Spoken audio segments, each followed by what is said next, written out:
Hi. You okay? Mega Dads Live is a mature rated podcast. It's for the Mega Dads, the Mega Moms, but not the Mega Kids. So put on those earmuffs and let's go!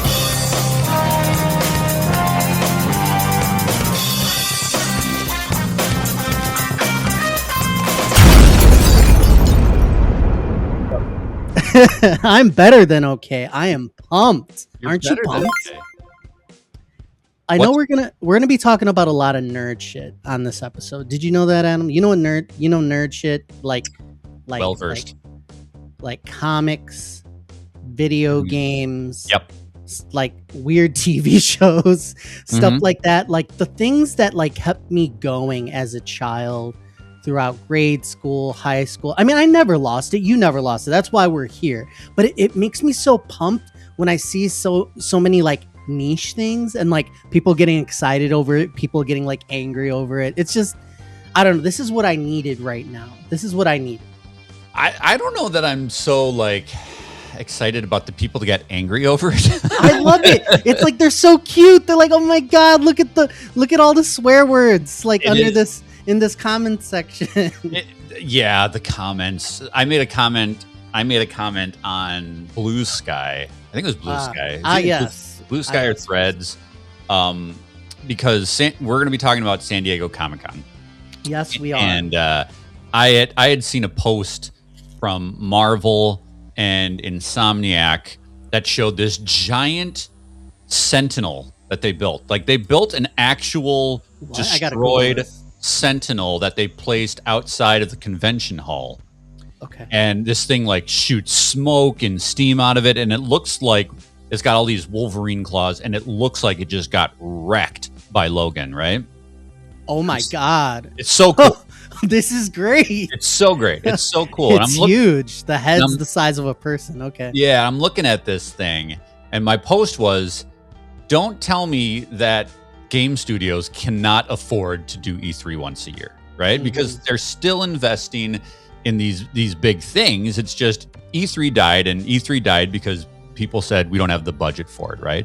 But yet they continue to build these amazing sets and booths and do PAX and Gamescom and all these things, Comic-Con, right?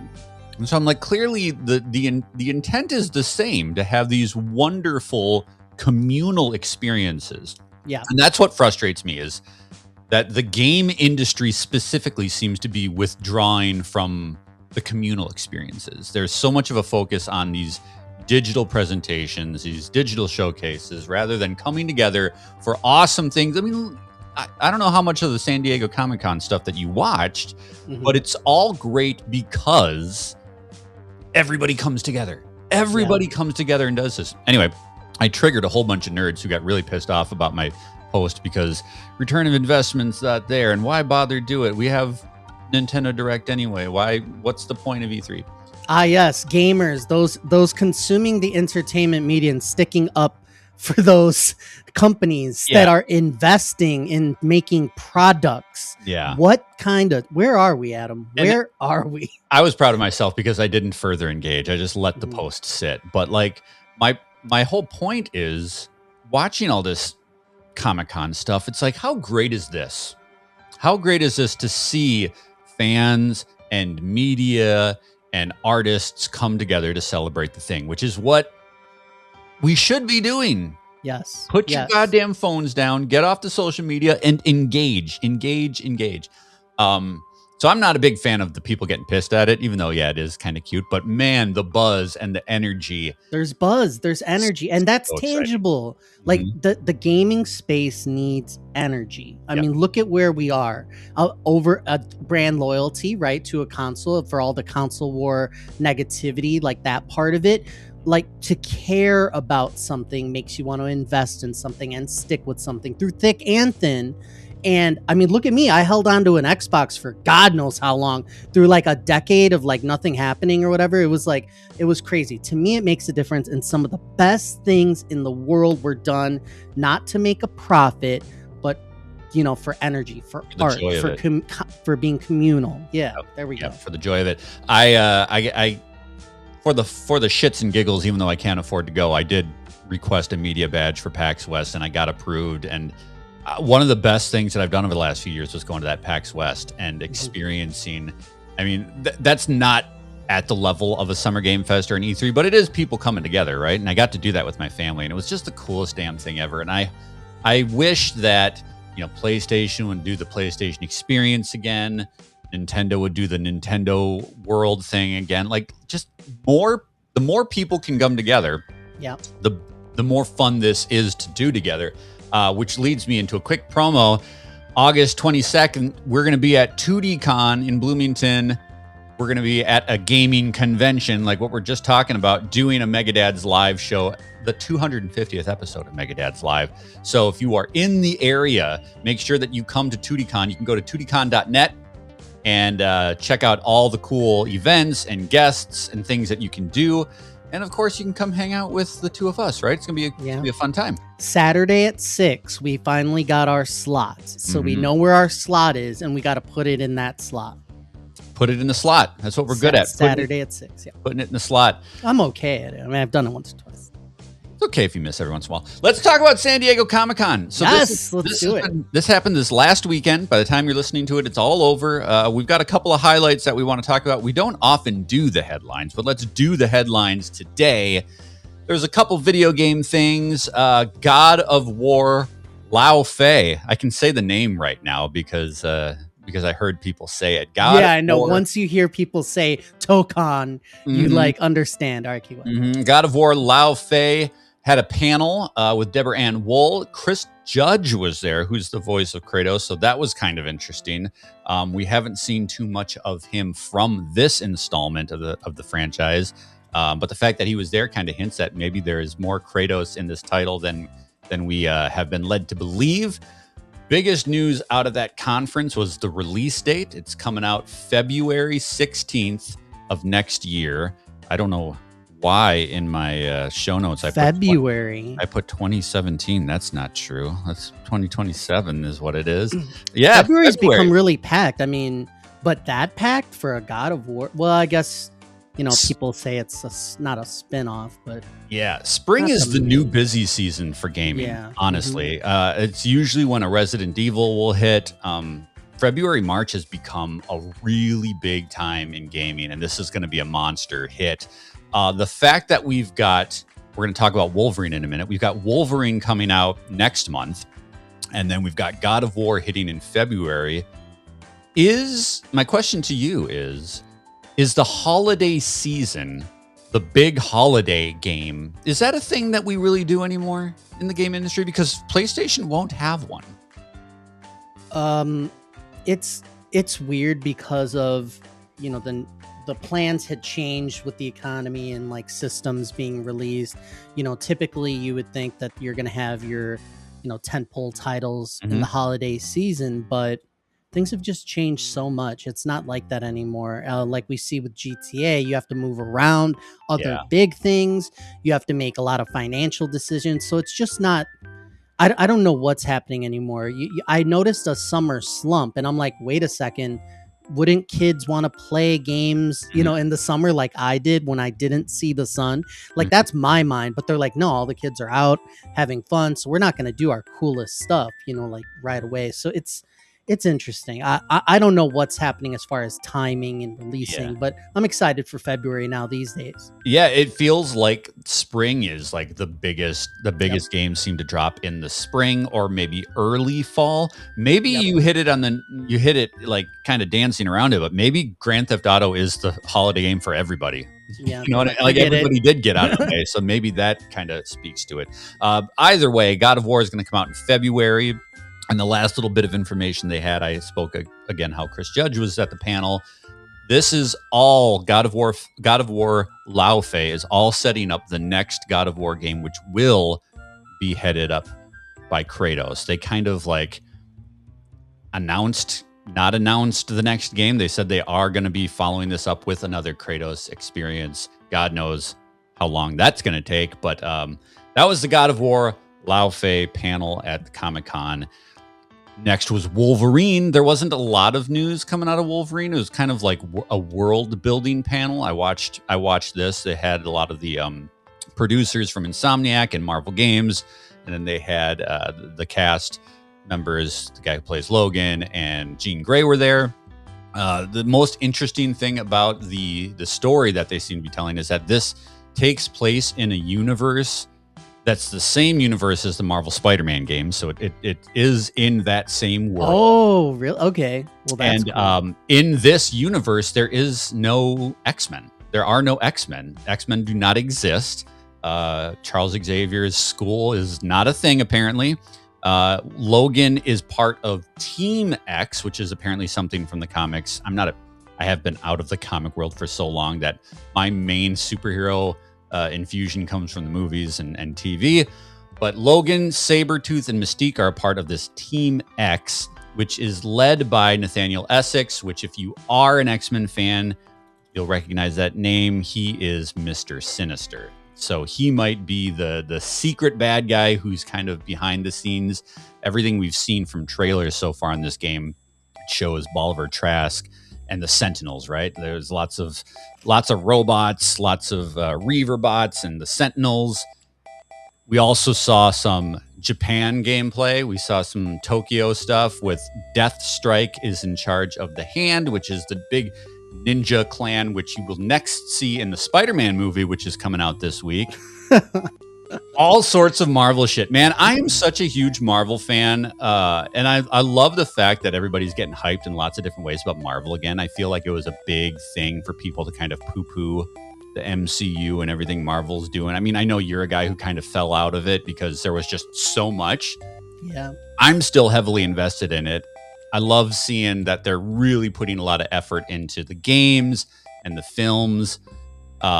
Wolverine comes out, like I said, next month. Very excited. It's going to be PlayStation's big fall game.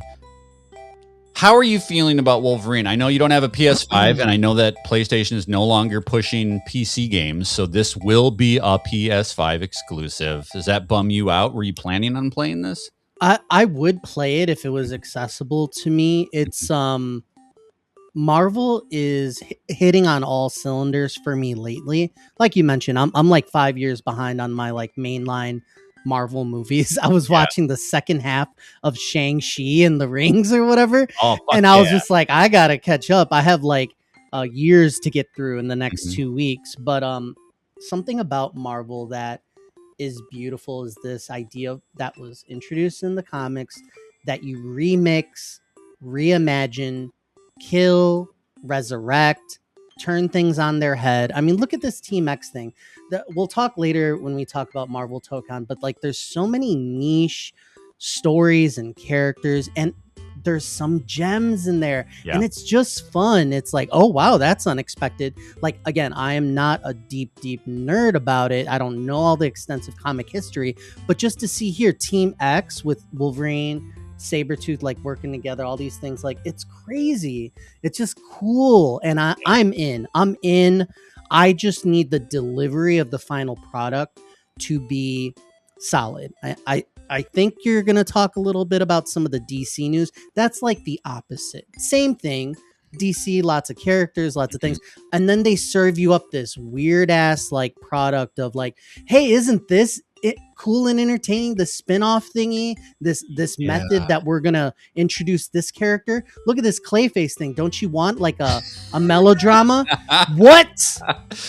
Don't you want a body horror like thriller? What are you talking about? Why is this Lantern guy not in a costume? We can detour a little bit and talk about DC if you'd like. I don't want to talk about DC. Fuck DC. I'm sorry I brought it up. I want to talk about it real quick. I don't have a lot of news other than the fact that they did show off the trailer for Clayface. And the DC Lantern series. I don't know if you saw that. I did not see any of that, but it is kind of the inverse where Marvel is like, hey, you know that really cool thing that you want? Here you go. DC is like, hey, you know that really cool thing you want? How about Clayface instead? Yeah. They've relaunched the DC brand. And so far, they've delivered Superman, which is a fun movie. I really liked the Superman movie. Was it one of my favorites? No, but it was fun. It was a good jumping off point. Supergirl, I've heard mixed things on. I just didn't think it looked very interesting from the trailer. So I'll wait to watch it for streaming on free or whatever, HBO Max.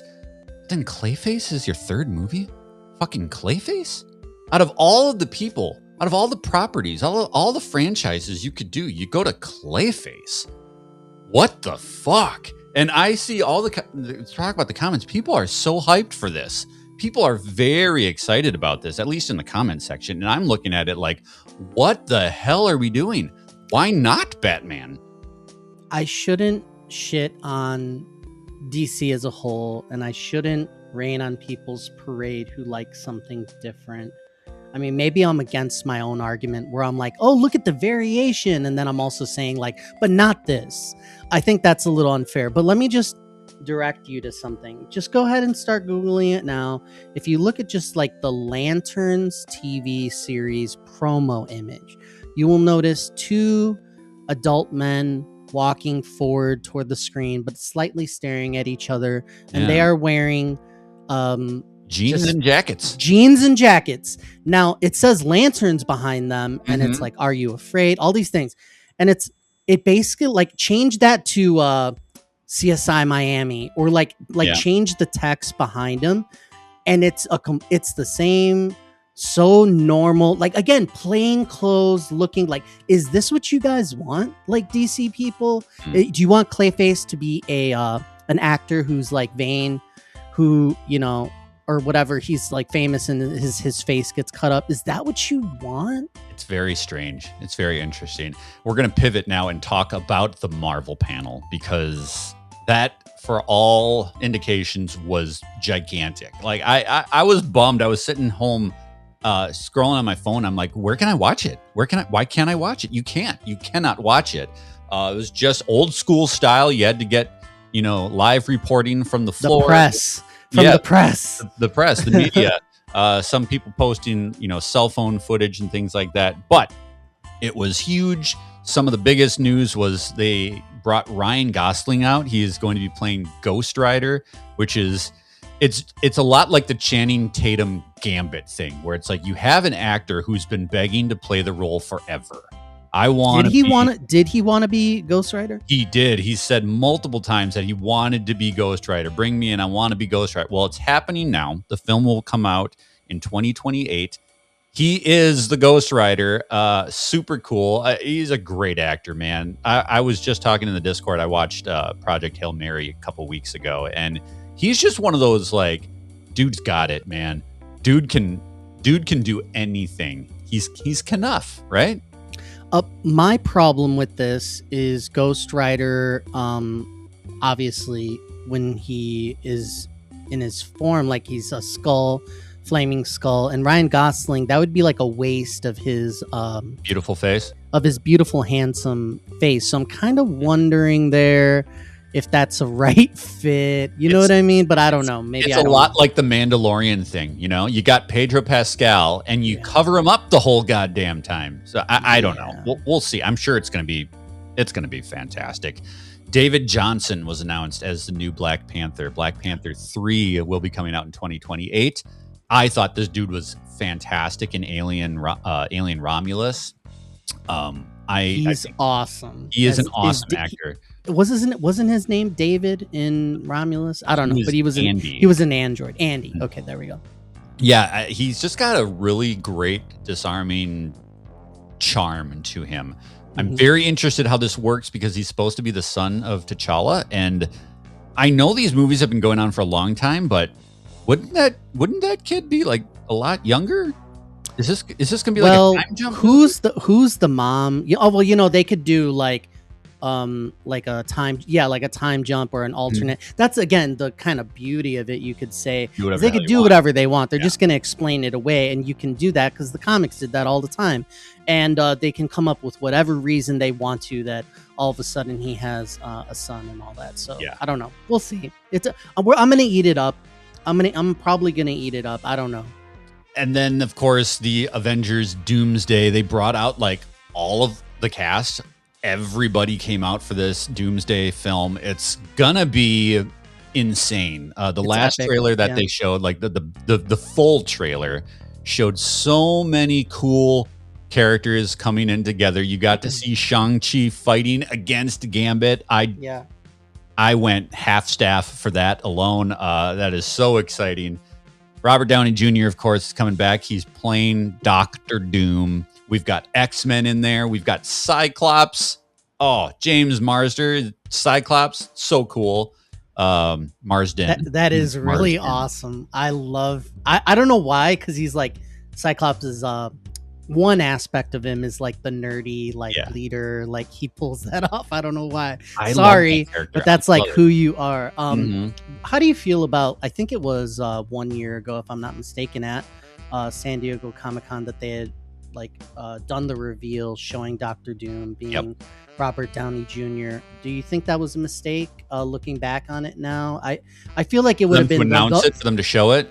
It would have been the most epic reveal ever. Like, imagine if they had Dr. Doom and they had like, I mean, pick anyone, and it's like, oh, have them go out there, have them do the press tour, have them on the credits everywhere, and it's just like the most secret thing ever. And then he just appears in the movie. It would have been earth shattering. Like, literally have NDAs up the ass.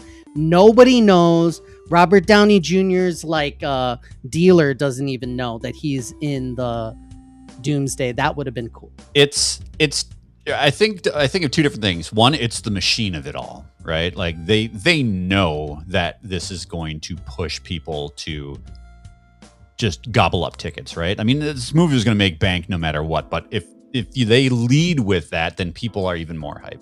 And the other thing is, when Endgame came out, I went completely trailer silent. I don't do this very often, but I was like, I'm not going to watch any trailers. I want to go in as blind as possible to Endgame. I saw the film, and then I watched the trailer, and the trailer had some misdirection, and it really didn't give a lot away. So I wonder if this movie's supposed to be 3 hours long. There's got to be some massive shit that they are keeping under wraps. And if Robert Downey as Dr. Doom isn't the biggest thing, what is the biggest thing? Because this will lead into Secret Wars, which is, the end game to the Infinity War. That'll be the part 2. Can you imagine what they're holding back for the cliffhanger between these two movies? From what I understand, there is no Marvel film other than Secret Wars next year. So it's going to be Doomsday for holiday, nothing else, and then Secret Wars holiday next year.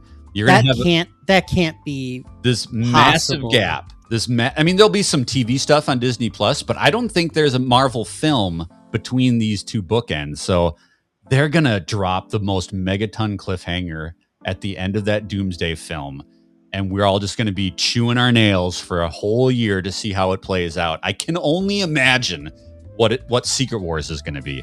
I hope they nail it. I hope they reach that same level of hype, the zeitgeist.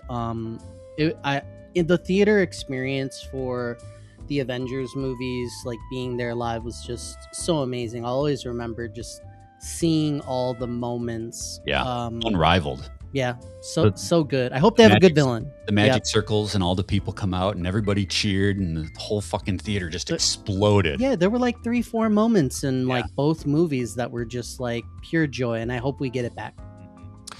Well, that is San Diego Comic-Con. Was there anything else you wanted to talk about? I think that kind of covered the big ones. Just one thing. Lord of the Rings, Rings of Power Season 3 is coming back, and I like the Rings of Power. Some people didn't, not sure why, but I enjoyed it quite a bit, and I was excited for that. That's on Prime, right? Very interesting. Yeah, I believe it's going to be on Prime. So. I watched the first half of the first season, and I liked it as well, and something got in the way, and I never went back to it, so I think I should give that a try. I heard Gandalf is going to be in the new season. Is that right? I'm actually not sure. I didn't get that data, but there were some story tweaks in season 2 that I didn't like. How shows from season to season, sometimes there's kind of a deviation or whatever. It's we're doing this now. But it was it's still interesting to me anyway. And Vision Quest, which is they call it the Wanda trilogy. So there was the show. What was the original show called? WandaVision. WandaVision. That was really good. That was really good. I never watched the Wanda and Agatha Vision series. together. I didn't watch Agatha, no, but this is going to conclude that trilogy called Vision Quest. So there'll be a TV series to bookend that. So I wanted to see that too, just because of the WandaVision being so good, the original. I tell you, the Disney Plus Disney stuff like Loki and Wonder Man. Loki was so good. And Daredevil. Oh my God. Like the TV stuff is just as good as the film stuff, I think. Well, speaking of Marvel, more Marvel. It's a very marvelous episode. You and I are going to talk about a game that we've been playing. It's been the open beta for, let's see if I can say it right, Marvel Tokon.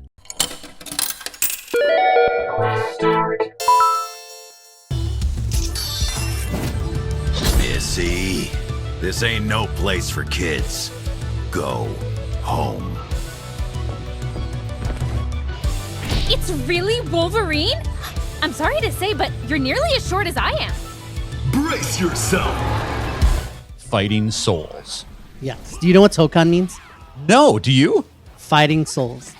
Well, fighting spirit. Bullshit. Yeah. Are you serious? Yeah, so it's Marvel Fighting Spirit, Fighting Souls. I had to Google it because I'm like, I wonder what this is. I don't know. But Unreal. That's the name is even better now. It's a fighting game from Arc Softworks, and it's been having, like I said, it's open beta on PS5 and PC. And you and I have been playing on those respective platforms. I downloaded it on the PlayStation Store. You've been playing it on PC. I want to hear your thoughts first. I'm in love, Yeah? Adam. The more I play, the more I experience like what's in the package, the more I can't get enough. Like all the subtle things they do with the animations and the story mode bits. I don't know if you got a chance to see that. The online lobby. It's just all really well done. And the art style, like every time I saw it beforehand on screen in trailers, I'm like, there's not enough contrast here between the characters and the background.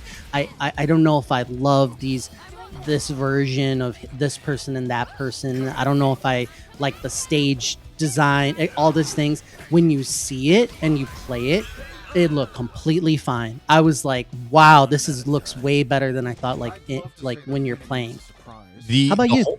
The whole like conceit of the design of the game. It's like, what if Marvel anime, right? It's just what if Marvel anime, everything looks like it's Japanese animated. The characters are designed like manga. Iron Man looks like a Gundam, right? Yeah. I'm with you in the sense that I wasn't sure about some of the designs. I'm still not in love with all of them. True. But the art style is undeniable. It looks so fluid, so colorful, so clean, so goddamn clean. The animations are fantastic. The stages that they give you in the open beta, it's New York day and night. There's a Wakanda level. There's a Nowhere level from Guardians of the Galaxy. There's some sort of dinosaur level, which I'm not Savage sure. Land. Savage Land. I'm not sure what that's from, but my favorite is the X-Mansion. My God, I've never seen a fighting game stage with so much happening in the background that I forget to watch the fight. Yeah, I love seeing the stuff in the background on pretty much any fighting stages, but this especially.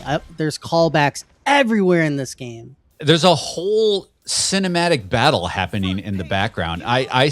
So the online, I don't know if for the PC it was working, but for online, the PlayStation Network has been down. And so I've just been playing this local. I've been playing it couch versus with my wife and my son.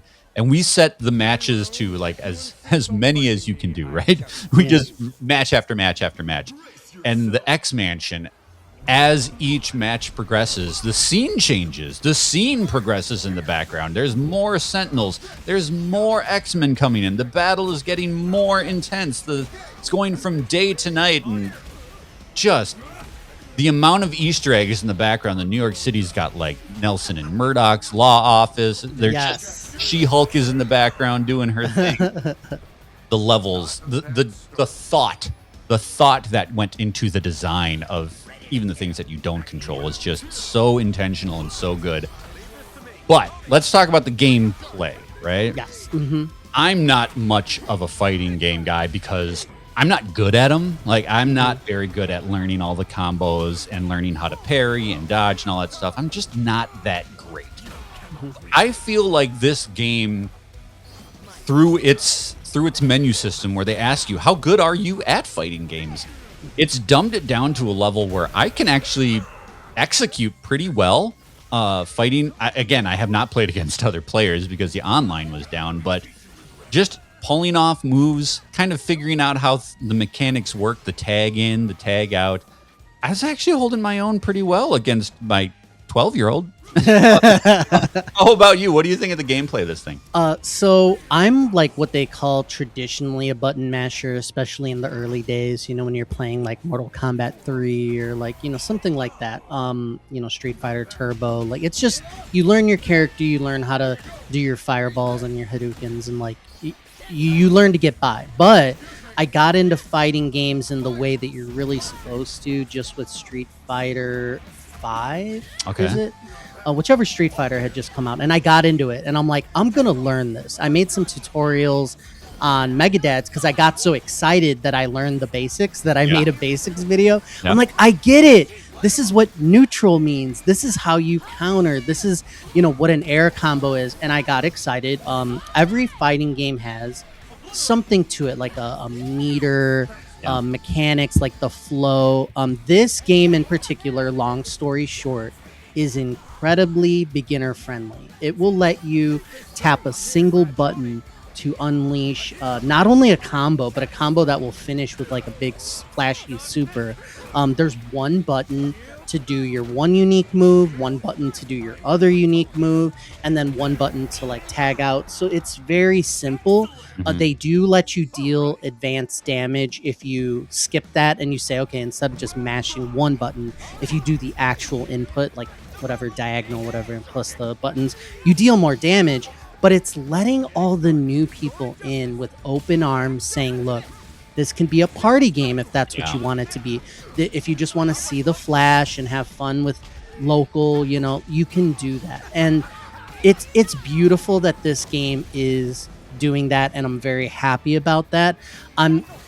There is a level above that where there are going to be advanced mechanics. Every character has their uniques where, Spider-Man is always going to have his, web slip or whatever. He's going to shoot things, or, magic makes portals, all sorts of like things. And there's going to be a level where the fighting game community is going to figure out, do they like it or not? Is it complex enough for them? Yeah. And from what I'm learning, I think there's some initial trepidation, but they're gonna be in the long run. The game is just too cool to pass on, and I think they will embrace it eventually. I like it. The roster is really interesting. They kind of have like chunks of different parts of the universe. Like there's a couple X-Men, there's a couple Avengers, there's a couple Cosmics, there's a couple villains. But you get to pair them. You get to pair them up however you want. It's the teams of 4, and like you said, you can tag them in. It does this interesting thing where you have to earn the ability to tag them all in as you progress through the match. So like, I thought that was interesting. Yeah, right away you can only tag one person in until you get enough combos. Or I'm not entirely even sure how it works yet because I haven't gotten enough time with it. It's actually interesting. If you lose, they give you your third. Like if you lose a round, they give you your third guy, like on your team that you selected. So if you ever lose a round, you get one. And if you knock someone through the stage for some reason, you get one. So that's interesting. But like you earn members of your team over the rounds. So you need 3 victory points. So you need to win 3 matches. And like depending on if you lose, depending on if you're doing these things, it's almost like the fight grows in intensity and complexity over time, which is pretty cool. Which really kind of it gives some strategy to how you select your team and in what order. Yes. So you have to think about, okay, who do I want to be able to swap in and out no matter what? Like I need these as my front 2. And as you're selecting characters, there's a very easy indicator. The game will tell you how easy they are. If these are beginner characters or more advanced characters, each of them have moves that are similar, like the grapples are all the same. Your heavy, medium, and light attacks are all the same, but they have character specific execution. So like Yeah. Spider-Man has this buff where it like your spidey sense will go off and you'll automatically dodge attacks. Magneto has this really cool attack that he'll pull in something from the specific stage you're on that's made of metal. So if you're in New York, he'll whip a car at you. If you're in space, if you're on nowhere, he'll like pull like a robot at you. So cool, just the way that they tune and like I said, so much thought put into the design of how these characters execute. Who's your go-to? Who's the one that you're? Oh my God! I can't believe we're getting into it. Got to do it, man. Who's my main? Yeah, who's? And this beta doesn't have everybody. There are. No, I wanted to play as Carnage, who's a confirmed starting character, but not in this beta. But I surprisingly ended up on Danger. Are you familiar with Danger? Really? I assume this is something that has to do with the Danger Room in X-Men. Yeah, I don't know who this character is. Danger is the embodiment of the Danger Room. That's pretty cool. In sentient form, and it ends up being like an android anime girl, and the humor is like very particular, you know, like, and the cut scenes of like after you win. Or the taunting that happens before the matches, it's all contextual. So Danger will be talking shit to Magic in a particular way. Yep. And it's just like, I live for this. It is just such a nice flourish. I like the moves. She's very mobile. I like the way just like when she stands, she's like just android, like upright. Like it's just so... Everything is just so cool. Even just changing the character skins to another color, and you see like all of a sudden Spider-Man in the black suit just from the character variations. I love that. So Danger was my go-to. How about you? Did you like anyone in particular? I kind of bounce between two. I really, for like beginner purposes, Iron Man is very easy to succeed with. He's got, you know, his blasts and his rockets and all that stuff. So like he's a really good beginner character. But after I put more time into it, I really found myself gravitating towards Blade. Really? I was able to wreck shit with Blade in a way that I wasn't with the other characters. His throwing knives, his boomerangs, his swords. He does a lot of dashing. He's got his machine gun. His arsenal is so fucking full. And I was able to really wreck stuff. Elliot, surprisingly, destroys with Dr. Doom. Okay. I struggled with Doom and Magneto because they're tanks, right? They're so huge and slow. If I play Elliot and he's Dr. Doom, I'm done. As soon as he selects his character, I know I'm just absolutely done for because he's just found a way to succeed with that character. But that's what's great about the lineup is the diversity and the different styles. And some are really fast and agile. Some are just big, and if they get in your face, they'll take you down. Which brings me to one point I wanted to before we end this. I wanted to bring up a point that I started playing Tokon Open Beta by myself against the CPU. And at the end of this session, I was like, I don't think I'm going to get this game. It's good. It's good, but I'm not good at it. Yep. And the aesthetics aren't enough for me to really think about putting money down. But as soon as I got somebody sitting on the couch next to me with a controller in their hand, the competitive fun of it just shine right through. It's like the difference of playing Mario Kart alone and Mario Kart with a friend. The sportiness of it and the fun that you have yelling and cheering and shouting at the person that just took you down, that broke the shell. Like this became I see where the fun is now. And I know that there's, a lot of people have that online community. They get that experience from, the online space. To me, it's like an arcade experience. I want to be right next to the person that I'm playing with, and that leveled the fun up exponentially to a point where Elliot and I sat and played this thing match after match after match after match yesterday, and we're just like, we could do this all day. Yes, I want to play more, and I agree. It's the party game aspect of it is just, it's perfect. The characters are just so fun. The flashiness, like something that's interesting is there's an online lobby, and I think this may have been broken for you, but you go around as a little chibi character. So No way. you're in this big open space, and it's like this is the hub, and you're a little chibi of whoever you want to be, and you walk around and you can walk up to arcade cabinets, and that is the matchmaking. Instead of just waiting on a static screen, you physically walk up to the cabinet as your chibi, and on the other side is like the person, and you both just fight right there because you're walking up to it. And there are different it's a hub, so there's different areas. So you go to the X Mansion, you go to the Savage Land, you go to Wakanda, and they're all connected like Disney World, like different lands. So it looks like a theme park. So it looks like the Savage Land right here, and you walk over there, and then there's dinosaurs, and it's themed. You go over here. There's they made a Asgard, and you have to warp there because there's a long rainbow bridge. It's the only it's the only part that's further than the other ones, because you have to either physically walk it or you can teleport. But they're like, they can't not have a long bridge. It looks stupid to have like a short rainbow bridge. So they made a long rainbow bridge, and there was no one at the other end because it was like, who wants to go over there? So all the internal cabinets, all the ones right away are the ones that are full. But it's just so fun. And then there's callbacks. You saw Daredevil and She-Hulk on a coffee date sitting in the park in chibi form.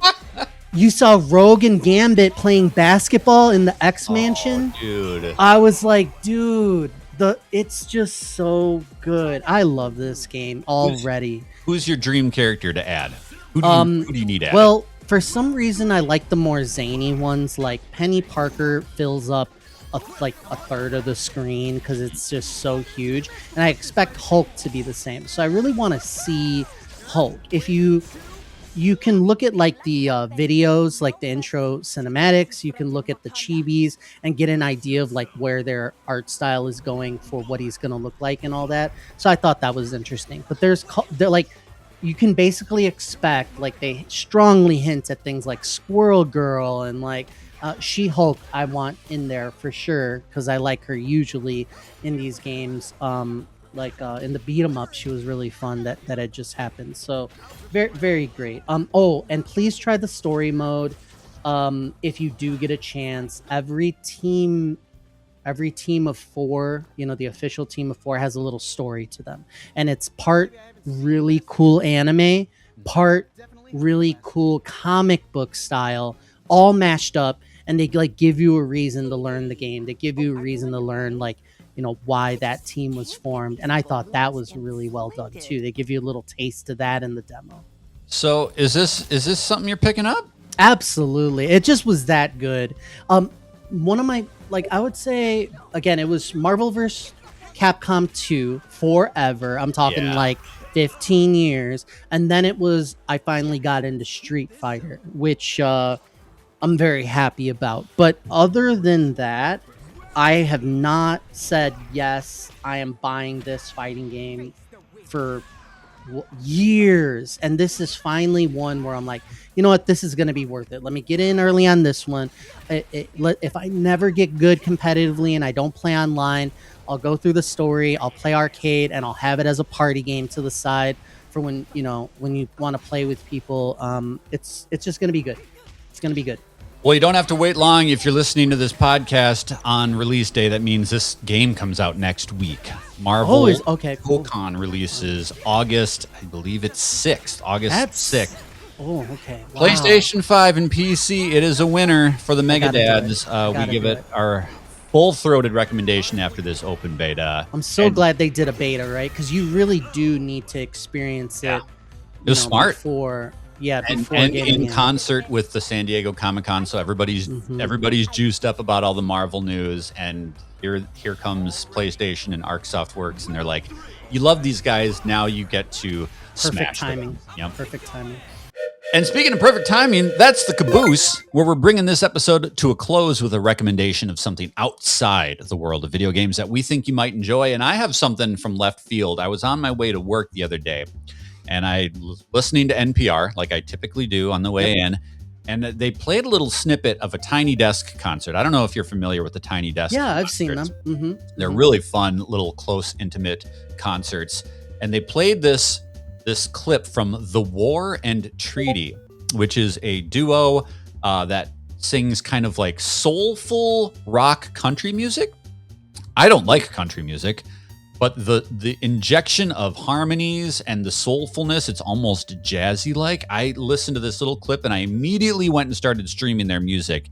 And it is so interesting and different and musical. I love hearing harmonic melodies come into, really great, rich songs, and the duo harmonize through all of their songs. So if you really love hearing two powerful vocalists kind of play in concert with each other's range, The War and Treaty, they have some very cool music that I would highly recommend everybody give a shot. What is it again? One more time. The War and Treaty. The War and Treaty. Yeah. I will actually do another Tiny Desk recommendation for an artist known as Mac Miller. Rest in peace. It was like 8 years ago. Mac Miller did his Tiny Desk concert, and I really like that one. I go back to it. I thought it was really interesting seeing him do like stuff live, because a lot of his it's like hip hop or rap or something like that. Yeah. I don't know what genre it is exactly, but typically that's kind of one of those genres that it's very interesting when you do it. It changes. Live. Yeah. Yeah. They have like a shaker guy in the back. It's like, and they like talk about it the whole concert. I Like, love seeing guy. artists kind of stripped down Yeah. to the basics, right? Like I love when you'll hear like a full rock version of an album, and then you'll hear the guy like perform it with just an acoustic guitar and a guy with, brushes instead of drumsticks. And it strips it down to the basic of a song. And I think Tiny Desk does that really, really well, where you just kind of you appreciate the artistry of a song when it goes down to the bare bones like that. Speaking of, what would a tiny Megadads look like? Should we do tiny? I mean, that's Megadads? basically what we're going to be doing at TootyCon. Yes. Make yes, sure that you we come are. on August 22nd. That's a Saturday at 6 o'clock. We're going to be there. Antonio and myself meeting for the first time, doing this show with a crowd of people. We're going to be doing community super positives. Isn't that going to be fun, playing games with the people? So if you want to have your super positive on Megadads Live episode 250, go to tootycon.net. Read all about the convention, all the fun stuff that you can do besides Megadads, even though we're going to be the best part of the show. Get your tickets, book your hotel, book your airfare, whatever you got to do, because we want to see you at MDL 250. And that's it. That's the show. We're done. Are you feeling good? Are you feeling good? I've never felt so good after finishing. That sounded gross.